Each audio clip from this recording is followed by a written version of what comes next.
दोस्तों दुलाम ड्रामे जी 3-4 किस्तनि जे अंदरि इहो जेको आहे मंसूर ख़ान इन्हनि जो ठाह मुमकिन बणाए छॾींदो ऐं ॿिन्ही धुरनि खे घुराए पाण वटि ऐं ॿिन्हिनि जे विच में ॻाल्हियूं कंदो ऐं ॿिन्ही खे भाकुर पाराइण जी कोशिशि कंदो ऐं ॿई धुरियूं भाकुर बि पाईंदियूं ऐं ॿई धुरियूं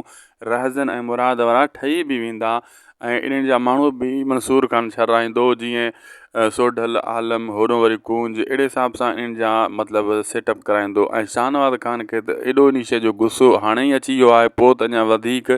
हू चवंदो मुंहिंजी इज़त वई हाणे मंसूर ख़ान ठाह कराए थो मुंहिंजा माण्हू बि ओॾे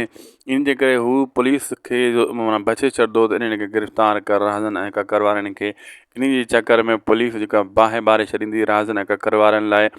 ऐं ककर खे थोरी थोरी ॻाल्हि सम्झ में अची चुकी आहे त मंसूर ख़ान मुनाफ़िक़ माण्हू न आहे हू सिधो माण्हू आहे ऐं राज़न खे अञा इन ॻाल्हि जी सम्झ नाहे आई ऐं ॿ ॾींहं जे अंदरि अगरि छोकिरी वापसि कराए वियो त पोइ राज़न खे बि सम्झ अची वेंदी ॻाल्हि ॿ ॾींहं जे अंदरि हू कोशिशि कराईंदो ऐं मुराद वारा ॻोल्हे रहिया आहिनि ऐं सोढल ॿुधाईंदो कोन ऐं थी सघे थो छोकिरियूं त भॼी बि वञे मतां शाहनवाज़ ख़ान जे हथ अची वञे इन्हनि जे माण्हुनि जे हथां थी सघे थो न भॼे मतां मुराद वारनि जे हथ अची वञे इहो फ़ैसिलो पोइ मुमकिन थी वेंदो अहिड़े हिसाब सां अचण वारे एपिसोड में इहे सीन तव्हांखे ॾिसण वटां मिलंदा